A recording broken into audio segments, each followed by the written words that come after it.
Mr. President, do you trust the Taliban, Mr. President? Is a Taliban takeover of Afghanistan now inevitable? No, it is not. Because you have the Afghan troops have 300,000 well-equipped as any army in the world, and an Air Force against something like 75,000 Taliban.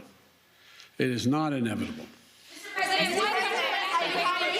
you trust the Taliban, Mr. President? Do you trust the Taliban, sir?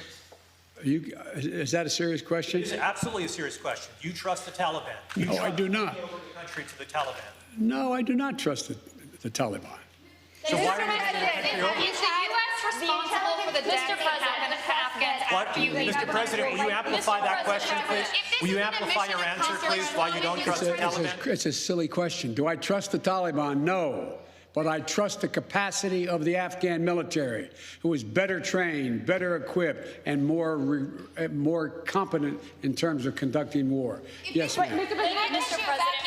Thank you, Mr. President.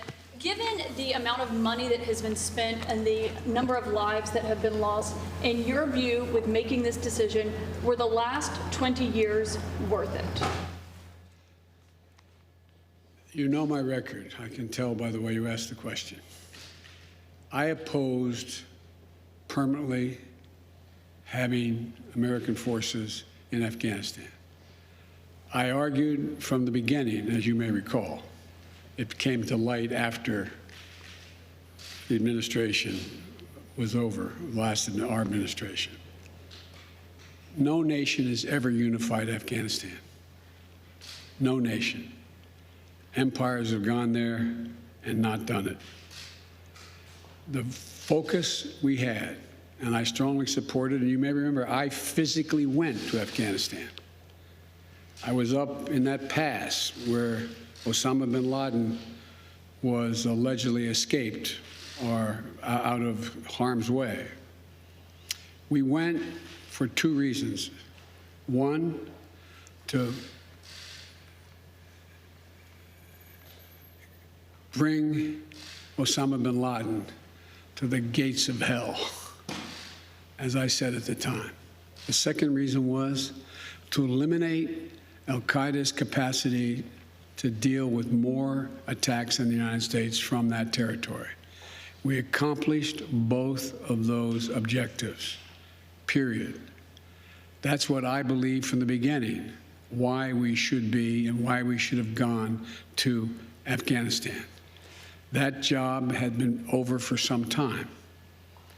And that's why I believe that this is the right decision and, quite frankly, overdue.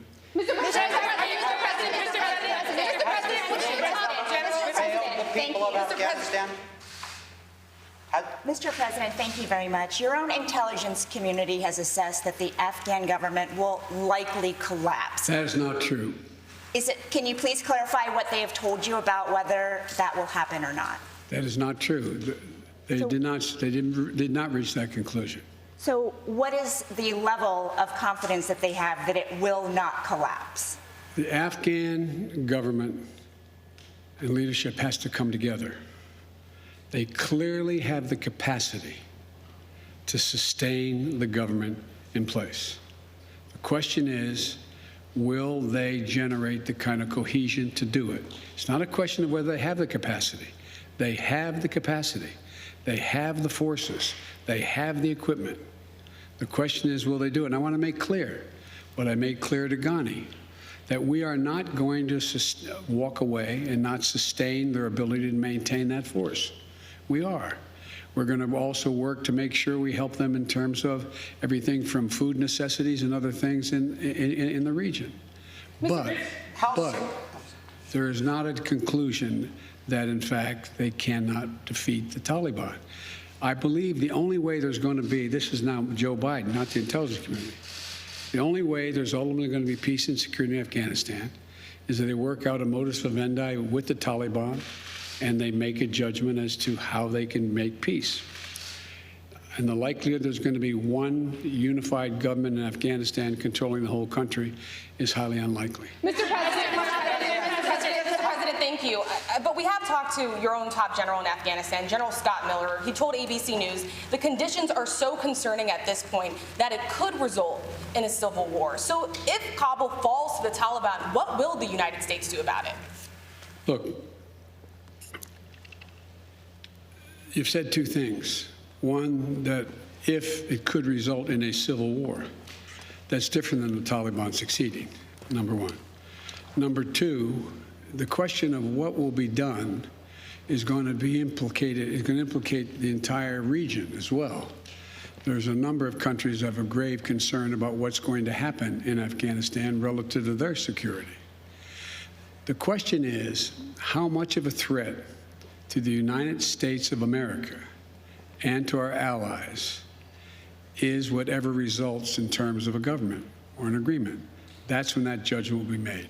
Mr. President, some Vietnamese veterans see echoes of their experience in this withdrawal in Afghanistan. Do you see any parallels between this withdrawal and what happened in Vietnam, with some people feeling? None whatsoever. Zero. What you had is you had entire brigades breaking through the gates of our embassy. 6, if I'm not mistaken.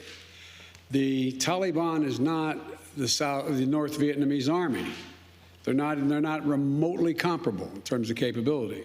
There's going to be no circumstance where you see people being lifted off the roof of a embassy of the United States from Afghanistan. It is not at all comparable. Mr. President, go to the other side. Hang on a second. Mr. President, how serious was the corruption among the Afghanistan government to this mission failing there? Well, first of all, the mission hasn't failed yet. There is, in Afghanistan, in all parties, there's been corruption. The question is, can there be an agreement on unity of purpose? What is the objective? For example, it started off, there were going to be negotiations between the Taliban and the Afghan National Security Forces and the Afghan government. That didn't come to fruition. So the question now is, where do they go from here? That the jury is still out. But the likelihood there's going to be the Taliban overrunning everything and owning the whole country is highly unlikely.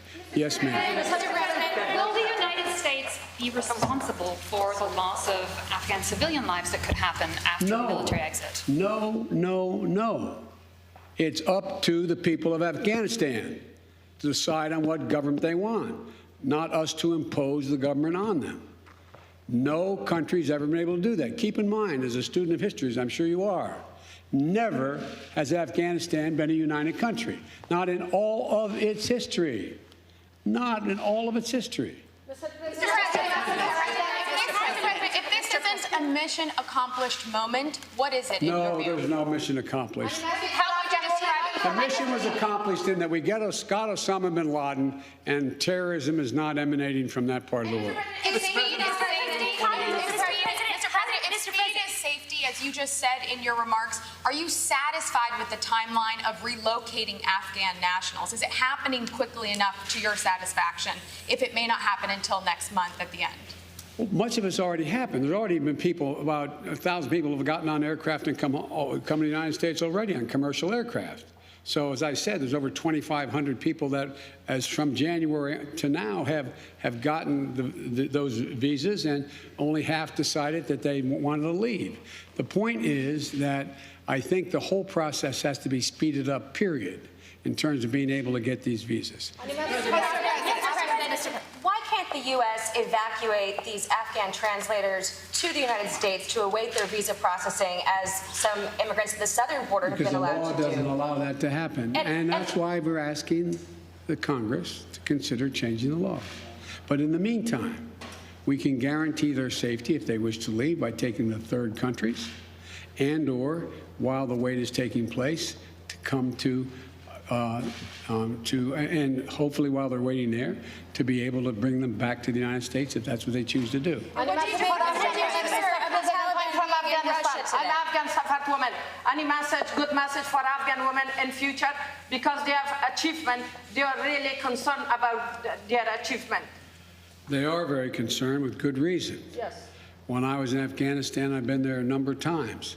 I remember being in a school outside, and by the way, the schools in Afghanistan are not fundamentally unlike schools on the West Coast, where they have, you know, an area in the middle that is sort of like looks like a playground, and single-story buildings connected around it. And I remember saying speaking to a group of young women, I guess they're roughly, don't hold me to this, they look like they'd be 14, 15 years old. And they're in school, and there's a tiered classroom with single light bulbs hanging from the ceiling, as I know you know. And I said, you know, the United States came here to make sure that we got this terrorist Osama bin Laden, and that terrorist didn't amass again to go after our country. And then we're going to have to leave. And the young woman said, you can't leave. You can't leave. It was heartbreaking. You can't leave. She said, I want to be a doctor. I want to be a doctor. I want to be a doctor. If you leave, I'll never be able to be a doctor. Well, that's why we spent so much time and money training the Afghan security forces to do the work of defending that. If every work, well, anyway, so yes, I'm aware. I'm going to take one more question. Mr. President, have you spoken with any Taliban officials about the withdrawal? Mr. President, the Taliban being in Russia today. Mr. President, thank you. I wanted to ask, with the benefit of hindsight, you've spoken to the fact that the Taliban are sort of at their militarily strongest point that you've seen in 20 years. How do you feel personally about that with the benefit of hindsight and all of the dollars and investments and American troops that were sent there? Relative to the training and capacity of the ANSF and the federal police, they're not even close in terms of their capacity. I was making the point. The point was that here we were. The argument is, well, we could stay because no one was dying. No Americans are being shot, so why leave? Once the agreement was made by the last administration, we were going to leave by May 1st, it was very clear that a Taliban that had always been a problem was even a more sophisticated problem than they were than before. Not more sophisticated than the ANSF, the government, more than they were. The point being that it would have increased the prospect that they would have been able to take more lives of Americans if they decided we weren't going to go after them. That was the point I was making. Thank you all so very much.